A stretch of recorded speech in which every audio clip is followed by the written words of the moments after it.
morning, Angel. Sorry, my hair looks so fluffy and weird. I just took my daughter to school. I have a neurologist appointment today, and I'm honestly scared because I haven't been taking my tardive dyskinesia medicine. I haven't felt anything really get worse than what it was, just kind of the same. So I'm like scared I'm gonna like look like a dumbass, you know, like I haven't been taking my meds, but I was bitching about having uncontrollable movements. But I'm just gonna explain myself, like, well, I'm fucking scared. I'm scared to take these meds because look what already has happened to me because of meds. So yeah, I'm scared to take more meds. I'm just gonna really have a serious conversation with him, like, if I don't take these meds, is it 100% that I'm gonna get worse, or could it stay like this? I don't know what I'll say though.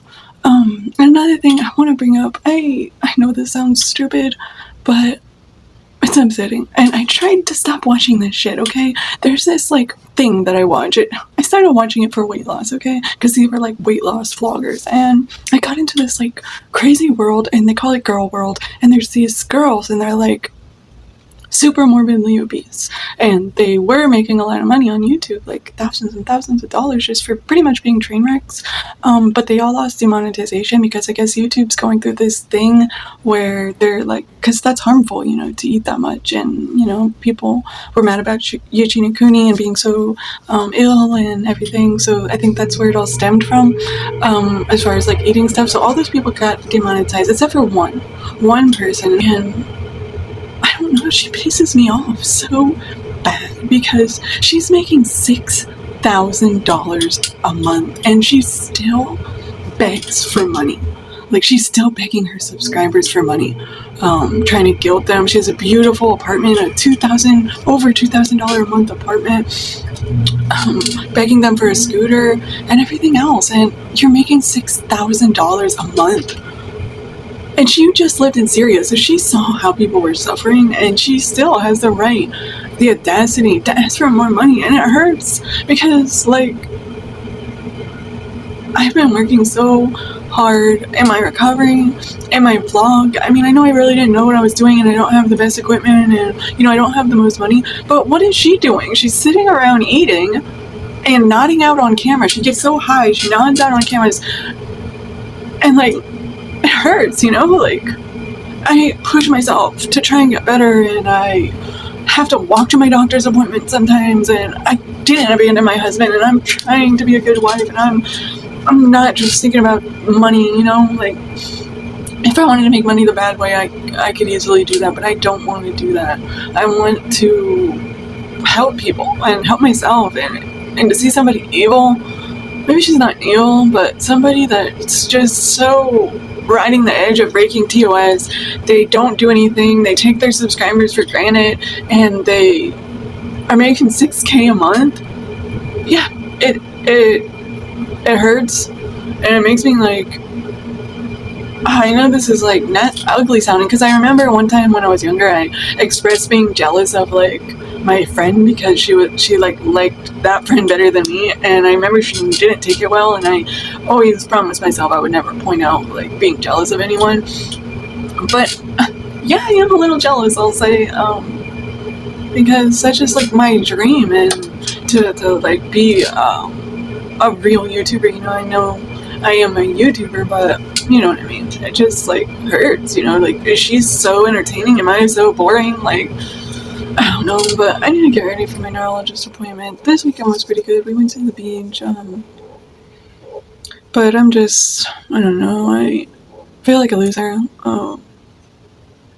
because I don't know, compare myself to other people, and comparison is a thief of joy. So I just wanted to be open with you guys about that, you know, about what I'm feeling, because maybe somebody else is going through a similar thing of being like, you know, feeling like, why don't I have what this other person has, or, you know, just know that you're not alone.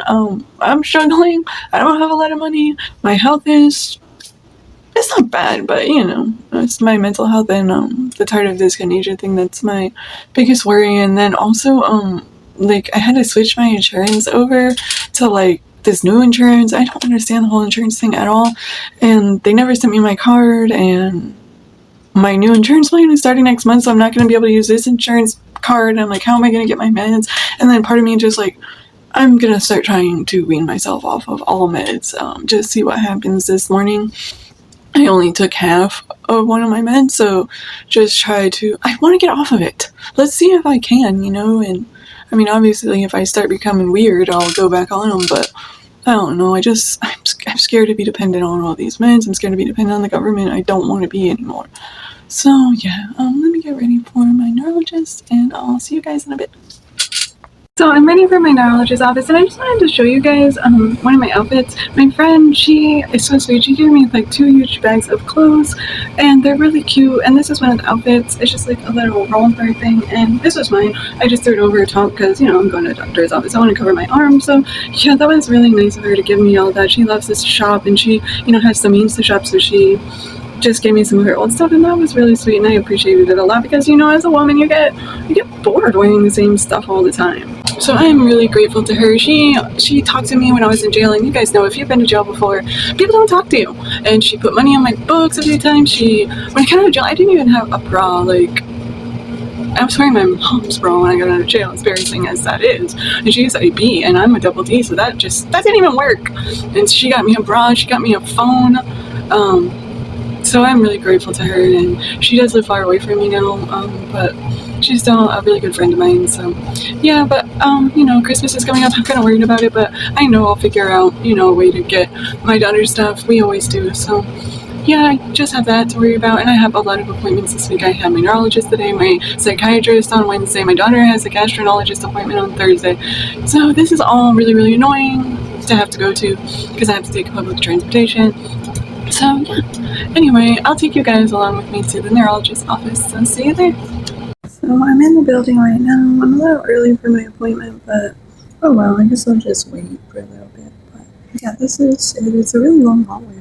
So let me find it. I don't really know which way it is. Oh.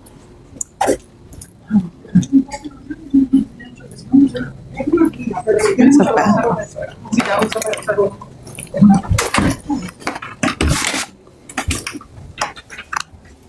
Sorry, I feel the need. I need to regroup. Yeah, so I'm just in the bathroom. I don't know. I feel weird waiting out there, but I can't just wait in the bathroom. So I'm just gonna go in the office. I mean, why is that so stupid and awkward that somebody came to their doctor's appointment early? But that's just the kind of thing that I think. Like I think like it's so weird. You know what I mean? Like I make too much out of it when nobody probably even cares.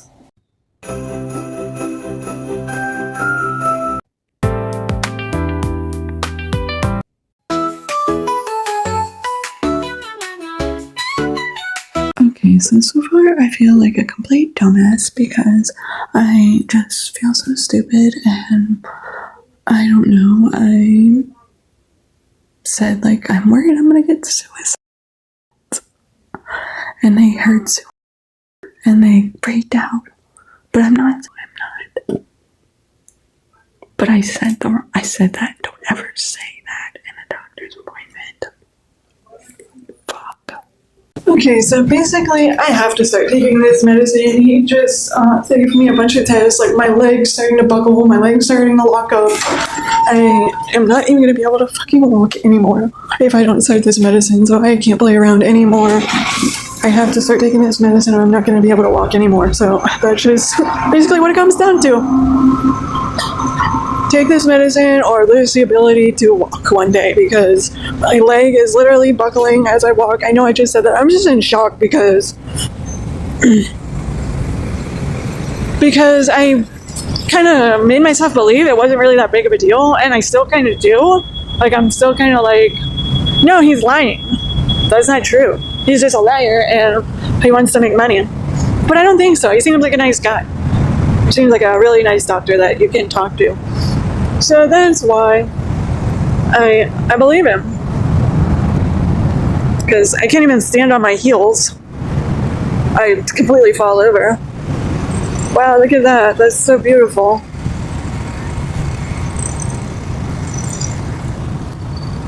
I don't know, I've never been over here. I didn't even know this was here. Let's take a little look-see. What's over here? But, yeah, my shoe's untied, damn it.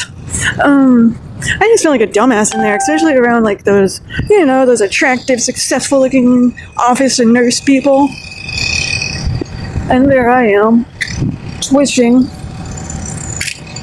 and everything else, looking like a freaking idiot. And I try to explain that, like, I've worked so hard to get my sanity, and I know this involuntary movements make me look like I'm not sane or I'm not mentally competent, but I am. Wow, this is really pretty. Well, at least I get to come out here and look at this.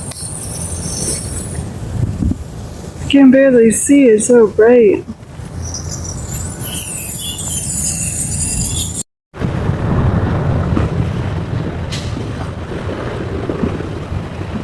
Damn, he's big as hell. That's a iguana. Yeah, so I'm home from my neurologist now, and honestly, now that I can think a little better, I pretty much said everything I wanted to say, but I don't want to. Well, he did assure me that most of the people that get like those kind of like bad thoughts, those people mostly have Huntington's disease, and I don't have Huntington's. I have tardive dyskinesia, so that I probably won't get that.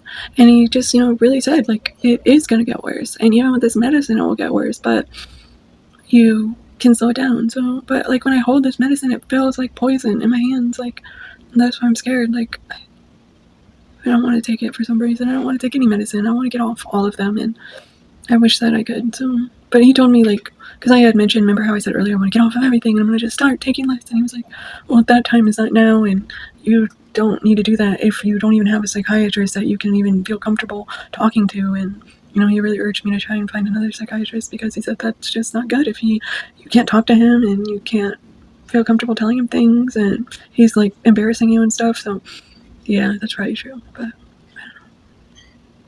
If I take the medicine, I will let you guys know. But I think I should, but then I'm scared because I'm like, it's just one more med I'm gonna be addicted to.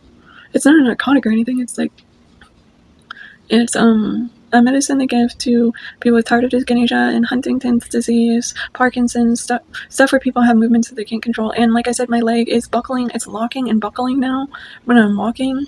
And like the thing that kind of like made me kind of laugh too was I was like, well, I know it doesn't look good right now how it is, but I could live with this. And he's like, really? Like, like it was like saying like I got the impression like, really, you're okay with how it is right now? It's like, so I guess it looks worse to other people than I actually thought it did. So that was kind of funny though.